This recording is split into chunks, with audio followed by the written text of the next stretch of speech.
Les gangsters étaient trois jeunes gens d'une vingtaine d'années. Ils habitaient un grand ensemble de la région parisienne et ils avaient suivi un processus malheureusement bien connu.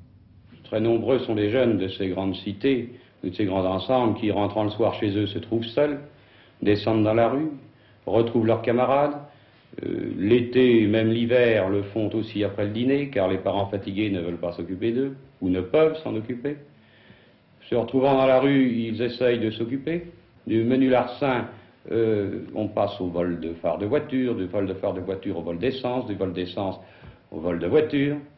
Et puis, de là, on s'enhardit. C'est là une des conséquences les plus graves de ce bouleversement des relations sociales traditionnelles, la vie en grand ensemble.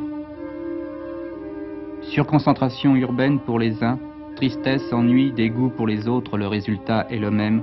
La population ressent bien souvent un malaise encore plus grand chez les jeunes. Les parents, dans leur grande majorité, travaillent dans la capitale. Les enfants sont laissés seuls et donc sans défense. Les dangers qui les menacent alors sont particulièrement graves. Violence, banditisme, drogue, affaires de mœurs et prostitution. Pour faire face à ces dangers, la direction de la gendarmerie, en accord avec les tribunaux, a mis sur pied les ESAM, équipes spécialisées dans les affaires des mineurs.